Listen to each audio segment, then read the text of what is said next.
तो मैं आज आप लोगों को अपने कुछ नोट्स अपने बनाए हुए तरीके, जिससे मैंने सिलेक्शन लिया, जिससे मैं एक्साइज इंस्पेक्टर बना, जिससे मेरा ऑल इंडिया रैंक 114 आया CHSL में और हर पेपर में 50-50-50 आया। आज मैं आपको अपनी नोट्स दिखा रहा हूँ, अपने पढ़ाई हुई चीज़ें दिखा रहा हूँ मैं, ठीक है। मेरी हमेशा से एक आदत रही है भाई, और वो ये रही है कि मैंने कभी किताबों को बेचा नहीं। हमेशा से जो, अगर 6ठी क्लास की भी मेरी किताब है ना, आप हमेशा मेरे पलंग में देखोगे, बेड में हमेशा रखा हुआ है मेरे घर पे। तो आज हम लोग घर की शिफ्टिंग कर रहे थे और शिफ्टिंग करते वक्त बहुत सारी किताबें उसमें से निकली, तो मैंने कहा बच्चों को ये बात बतानी ज़रूरी है। तो चलिए आइए इधर आइए सर, थोड़ा लेकर आइए, वीडियो में दिखाता हूँ। ये देखिए मेरी GS की बुक की हालत आप अगर देख पा रहे हैं तो ये लूसेंट की किताब है। मैं हमेशा लूसेंट रिकमेंड करता हूँ आप लोग को पढ़ने के लिए। और अगर आप यहाँ देखेंगे तो इस किताब की ज़रा ये हालत देखो क्या है, किस तरीके से सारे पन्ने लाल एकदम दिख रहा है आपको। एक एक पॉइंट, जैसे राष्ट्रकूट भी है ना, तो राष्ट्रकूट को पूरा तरीके से मैंने पढ़ा है यहाँ पे, ठीक है। अगर आप देखेंगे तो मैं हिंदी में भी पढ़ता था, इंग्लिश में भी पढ़ता था यहाँ पे, जिससे मुझे जानकारी अच्छे से समझ में आ सके। कितने सारे पॉइंट्स और कितनी बार यहाँ पर स्टार मार्क लगा रखा है। ये देखो, ये किताब की हालत आपको बता सकता है कि कितनी बार इस किताब को पढ़ा गया। आप देखिए किस तरीके से, मतलब ठीक है, एक एक पॉइंट यहाँ पर जो है, ये सारी पॉइंट आप देखो, इकोनॉमिक्स है ये पूरा का पूरा। और ये जितने फॉर्मूले आते हैं आपके इलास्टिसिटी के हो गए और ये सारा हो गया, ठीक है। ये फॉर्मूला मुझे सबसे ज़्यादा कंफ्यूज करता था और 3 बार मेरा मॉक में गलत हो गया था। उसके बाद मैंने इसको बहुत अच्छे तरीके से कवर अप किया हुआ था। तो ये सारे पॉइंट है हमारे, चूँकि आप देखते हैं 5 ईयर प्लान हो गए, सारा हो गया। उसी तरीके से आगे चल के यहाँ पर ये हमारा पॉलिटी है, और पॉलिटी में भी एक एक पॉइंट मैंने यहाँ पर जो है नोट्स बना रखे हैं। इतना पढ़ने के बाद भी, जैसे मैं आपको एक छोटी सी चीज़ दिखाता हूँ। हिस्ट्री में मुझे सबसे ज़्यादा प्रॉब्लम होती थी, तो हिस्ट्री का मैंने क्या सॉल्यूशन किया हुआ था कि एंशिएंट हिस्ट्री है, मॉडर्न हिस्ट्री है और उसके बाद आपका मेडिएवल है। उसमें गवर्नर जनरल में बहुत इशू होती थी कि किस गवर्नर जनरल ने क्या करवाया, कैसे करवाया। हालांकि इसकी PDF मैं टेलीग्राम पर डाल दूंगा, हमारा Telegram maths by Aditya Ranjan है, इस वीडियो के डिस्क्रिप्शन में भी उसका लिंक मिल जाएगा। तो ये मैं अपने पूरे नोट्स जो भी हैं हमारे, सब की PDF मैं आप लोगों को वहाँ पर डाल देने वाला हूँ, maths by Aditya Ranjan Telegram पर। तो आपको मेरे नोट्स वहाँ से मिल जाएंगे। तो जैसे हिस्ट्री का मैं आपको दिखा रहा हूँ, ये क्या लिखा हुआ है, governors and governance of east India company. पहले लॉर्ड क्लाइव ने क्या काम किया, उसमें भी जो उसके सबसे इंपॉर्टेंट काम थे, देखो उनको हाईलाइटर से मैंने हाईलाइट किया है। मेरा हमेशा GS में रहा है, करंट अफेयर भी मैंने इंग्लिश में भी पढ़ा है, हिंदी में भी पढ़ा है, दोनों में। आप यहाँ पर देखते चलो, ये पूरा पॉइंट यहाँ दे रखा है। जैसे लॉर्ड कॉर्नवालिस का हो गया, लॉर्ड वेल्सली का हो गया, लॉर्ड हेस्टिंग का हो गया, और एकदम टाइम से कि हाँ किसने क्या काम किया। ये पेजेस मैंने इसीलिए छोड़े थे ताकि अगर मानो मॉक में भी कोई पॉइंट मुझे मिलता है तो मैं उनको यहाँ पर लिख सकूँ, ठीक है। लॉर्ड रिपन हो गया यहाँ पे, एल्बर्ट क्लाइव हो गया, और ये सारा मतलब एक एक तरीके से। और मोस्ट इंपॉर्टेंट ये, तो ये देखो यहाँ पे, ये सबसे ज़्यादा ये भी पूछा जाता था एक, ठीक है। जैसे रानी लक्ष्मीबाई है, कौन सा जगह है और यहाँ पर कौन सा ऑफिसर ने उसको डिफीट किया हुआ है, ठीक है। सबसे इंपॉर्टेंट मैं आप लोगों को इधर दिखाइए, सबसे इंपॉर्टेंट आप लोगों को जो रहता था कि सर प्रिपरेशन, जैसे आप लोग भी अपने कॉपी में लिखते हो अपने नाम के आगे इनकम टैक्स इंस्पेक्टर या फिर कस्टम इंस्पेक्टर या फिर कुछ और मेरे भाई, ठीक है। और टारगेट भी आप लोग अपना अपना एग्जाम का देते हो, तो मैंने भी अपने एग्जाम का टारगेट दिया था, जिससे मैं एक्साइज इंस्पेक्टर बना। आज वो दिखाता हूँ, ठीक है। तो ये देखो यहाँ पे क्या लिखा हुआ है, मास्टर नोट्स फॉर सीजीएल 2019, ठीक है। ये मेरी वो कॉपी थी, और ये मैंने वजीराबाद दिल्ली में ही है, यहाँ पर डायरी बड़े सस्ते में मिल जाते हैं। जब स्पेशली आप गांधी विहार से पुल क्रॉस करते हो ना, तो वहाँ 100-100, 150-150 रुपये में जो है आपको यहाँ पर डायरी दे दिए जाते हैं। तो ये जैसे 2019 की डायरी है, 2020 में आपको मिलती है 100 रुपये इस तरीके से, तो वहाँ से ले ली थी हमने। इधर आइए, ये देखो बहुत पुराना, आज से 3 साल पहले का, कलर भी उड़ चुका है इसका, ठीक है। और बाकी यहाँ पर ये देखो मैंने किस तरीके से अपना नोट्स बनाया हुआ है पूरा का, आप ये देखते चलो। ये सारे मुझे मॉक एनालिसिस करना है, 1 जनवरी की बात है, ये सभी के मॉक एनालिसिस करने हैं, किस तरीके से सारा लिखा हुआ है। अब जैसे मॉक एनालिसिस किया मैंने, और मॉक एनालिसिस में मुझे जो इंपॉर्टेंट वोकैबुलरी मिले, देखते चलो सारा का सारा मैंने यहाँ लिखा हुआ है। मुझे यहाँ पर जैसे याद नहीं हो रहा था करेंसी को लेकर, आप करेंसी में देखो मैंने कैसे लिखा हुआ है, क्रोन है, तो क्रोन हमारा करेंसी किस किस कंट्री में चलता है, तो CD सिंह से याद कर लिया। C मतलब चेक रिपब्लिक, D डेनमार्क हो गया, स्वीडन हो गया, इस तरीके से करके अलग अलग ट्रिक्स के माध्यम से सभी चीज़ों को हमने याद किया। उस समय आर्मी में किसका रैंक क्या होता था, इसके ऊपर भी क्वेश्चन आता था। फील्ड मार्शल किसमें, ठीक है, फील्ड मार्शल, फिर जनरल, फिर लेफ्टिनेंट जनरल, मेजर जनरल, इस तरीके से करके आपका ये सारा है। इंग्लिश में कुछ इंपॉर्टेंट हमारे फ्रेजल वर्ब हो गया, वोकैबुलरी हो गया, इडियम्स हो गया, वो सारा का सारा हमने यहाँ पर लिख रखा है। तो इस तरीके से जो है हमारे सारे पॉइंट होते थे। नेक्स्ट मैं आपको अपना देखो रीजनिंग का भी दिखा रहा हूँ। अब जैसे मैथ्स है, ठीक है, और GS भी है, ये सारे पॉइंट हो गए। अभी तो मेरे पास, मैं आपको सोचिए सिर्फ 1% मटेरियल दिखा रहा हूँ, ये सिर्फ 1% है।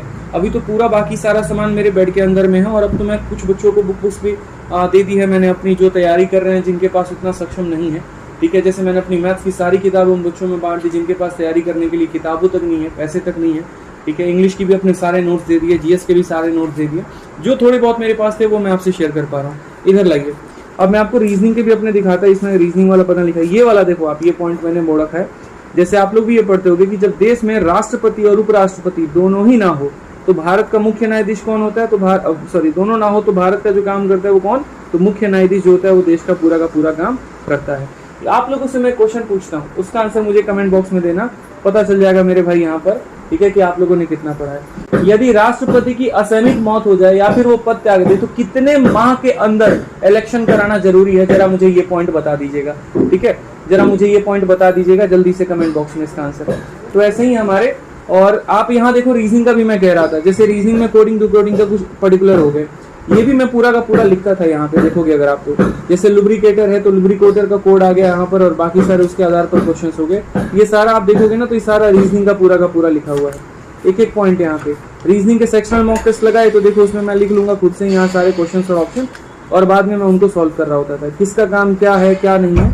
अच्छा, एक और चीज यहाँ पे, किस तरीके से यहाँ पर देखते चलो आप यहाँ पर कि पहले कौन आया, दूसरे कौन आया, तीसरा कौन आया, हर एक पॉइंट को बहुत डिटेल में पढ़ा था। इसमें तो मैंने जो है अपना एक शेड्यूल भी बनाया हुआ है, मैं आपको अगर अपना शेड्यूल भी दिखा दूंगा, ठीक है, अगर मुझे मिला कहीं पर तो, कि मेरा पढ़ने का शेड्यूल क्या था, सुबह कितने बजे उठना है, कैसे है क्या है।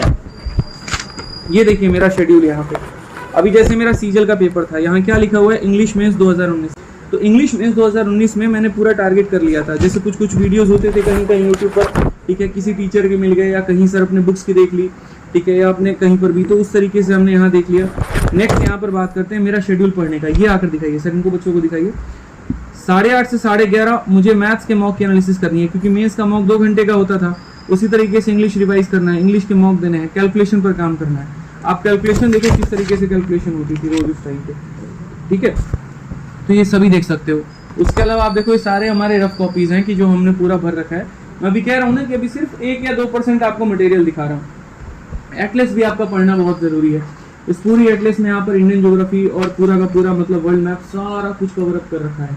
तो तैयारी में दोस्त मेहनत लगता है। आजकल के बच्चों में थोड़ा सा ये है ना कि थोड़ा सा मेहनत करते हैं और फिर सोचते हैं सिलेक्शन हो जाए, तो यार ये बड़ा मुश्किल होता है। यहाँ तक आप डिस्क्रिप्टिव की भी देखो, डिस्क्रिप्टिव की किस तरीके से तैयारी होती थी, और डिस्क्रिप्टिव के बारे में पूरा का पूरा इंपॉर्टेंट पॉइंट कि इनफॉर्मल लेटर हम कैसे लिखते हैं, इंट्रो क्या रहेगा, एंड क्या रहेगा, स्टार्ट क्या रहेगा, एंड क्या रहेगा, हर एक चीज़ यहाँ पर एक एक पॉइंट को यहाँ पर लिखना होता था, तब जाकर मेरे भाई। अच्छा, अभी देखो जैसे मैंने डिस्क्रिप्टिव लिखा था, सबसे पहला gender discrimination at work place, क्योंकि अब डिस्क्रिप्टिव हर जगह खत्म हो गया, बाकी फिर भी और वर्ड काउंट करके पूरा कंक्लूजन हम करते थे। ये सारे के सारे पॉइंट आप देखो, इस तरीके से पूरी की पूरी तैयारी होती है। एसपी बख्शी इंग्लिश की बहुत अच्छी किताब मानी जाती है, हालांकि अब ऑथर इस दुनिया में नहीं है, लेकिन इनकी किताब आज भी बहुत बच्चों के अंदर लोकप्रिय है। इस किताब से आप देखो, मैं तो अपनी वोकैब की मेड इजी वाली किताब दिखाता ना, आप हैरान रह जाते, उसके पन्ने तो फट गए भाई, इतना रगड़ा था उस किताब को। वर्ड पावर मेड इजी 100-150 की किताब आती है। इधर लाइए, ये देखिए एसपी बख्शी के वोकैबलरी का क्या हाल किया था। ये सामने आपको नाम भी दिख रहा होगा, ये आदि, मतलब आदि मेरे दोस्त लोग मुझे बोलते हैं, ठीक है, तो ये आदि मैं हमेशा लिखता था यहाँ पे। और इसमें भी देखते चलो आप किस तरीके से, कहीं तेल गिरा हुआ है, कहीं पेंसिल से लिख दिया, कहीं हाईलाइटर से लिख दिया, तो ये सारी चीज़ें यहाँ पे लिखी हुई है, एक एक वोकैबलरी। इसीलिए आप लोगों को मैथ्स पढ़ाते वक्त भी मैं आप लोगों को वोकैब बता देता हूँ पूरा का पूरा। 10,000 वर्ड पावर मेरे आज भी याद है, और एक बार भी बस इन पन्नों को पलटने की देरी। अगर मेरा आज से 1 हफ्ते बाद भी सीजल का पेपर हो, मुझे मात्र 1 हफ्ते चाहिए, 10-15 मॉक लगाएंगे, रिविजन हो जाएगा, इंग्लिश तैयार, मैथ्स तैयार, काम खत्म, सिलेक्शन हो जाएगा। तो तैयारी इस तरीके से करो दोस्त यहाँ पर ना कि आप कभी भी मतलब अपने आप को बैक जोन में लेकर आ सकते हो। थोड़ी सी मेहनत करनी पड़ती है, हर चीज़ का ओवरऑल रणनीति भाई बनाना पड़ता है, बिना मेहनत के सिलेक्शन नहीं होता है। हर किसी का अपना अपना तरीका है। ये मेरे कुछ तरीके थे जो आप लोगों के साथ मैंने शेयर किए। इनकी पीडीएफ्स मैं आपको टेलीग्राम पर डाल दूंगा, ज्वाइन कर लेना, मैथ्स भाई आदित्य रंजन, ठीक है। बाकी आप लोग वीडियो के कमेंट बॉक्स में ज़रूर बताना कि कैसा लगा, और अगर कुछ ऐसी वीडियो आप और चाह रहे हो तो मेरे पास और भी स्टेप्स हैं अपने तैयारी के समय करते हुए दिखाने की, वो भी मैं आप लोगों को ज़रूर दिखाऊंगा, ठीक है। तो मेहनत करो, मेरी दुआएं आप लोगों के साथ है, भगवान करे आप सभी का सिलेक्शन हो, बहुत कामयाब आप लोग लाइफ में आगे बढ़ो। बस ऐसे ही बैठ के मेहनत करते रहो दोस्तों। धन्यवाद।